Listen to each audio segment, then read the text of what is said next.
Okay, so the next step on this is we have to release the tie rod end.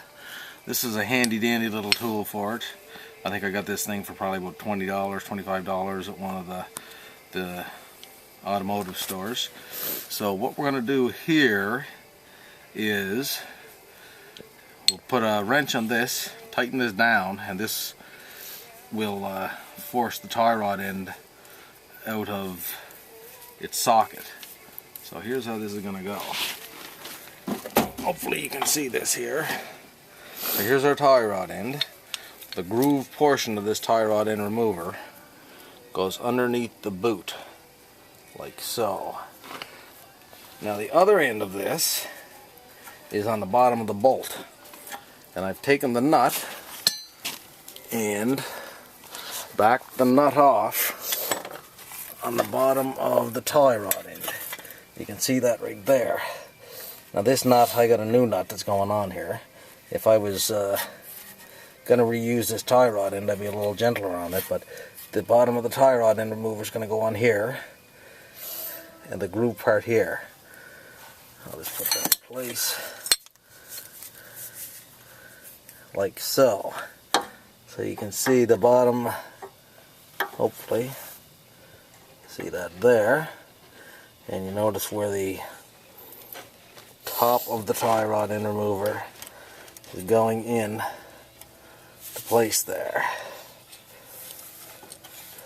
So, as I say, if this tie rod end was just being removed for another job, I'd be more gentle about this.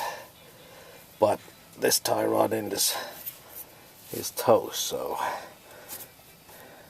I put it in place there. I'm just tightening up this end here for the moment to get it in place. Now, that's actually getting tight enough there. So what's going to happen is these two parts are going to compress and force this nut, the pressure on this nut and the bottom of the bolt, and push this up.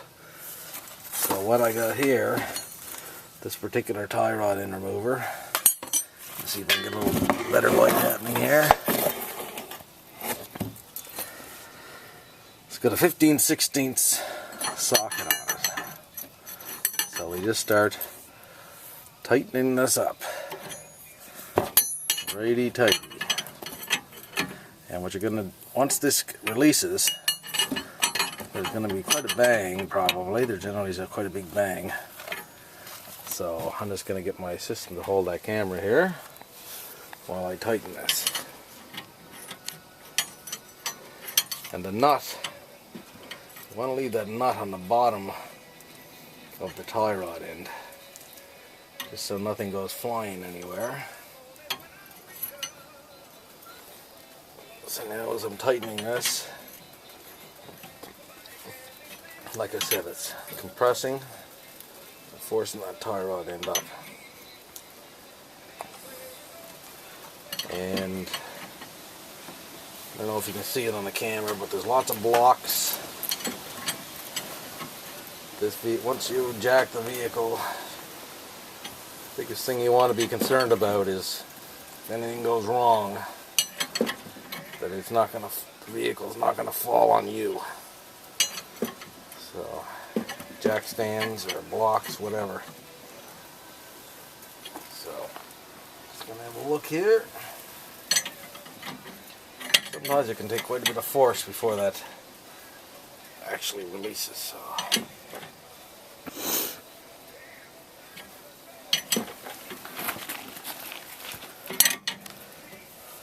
I'm just gonna keep the video rolling here so you'll. If you happen to be doing this for the first time, you won't get a real shock when you hear the bang that comes out of this.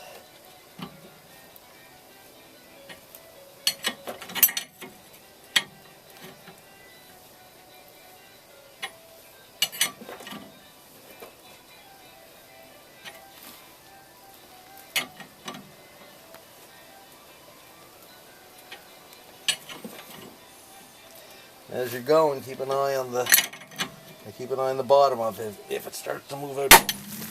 And there's the bang I was talking about. So there, that's out now. You can see that. I removed this. Take the bolt out of the bottom here. I'm just going to show why the tie rod end is so important and potentially dangerous. Even though that's worn, that's keeping your wheel in place. If somebody kept driving this until this tie rod end failed and popped out of here, this would be, it worn and failed, and see that? All of a sudden your wheel is just moving free. So that's why you don't want to take any chances with a bad tie rod end.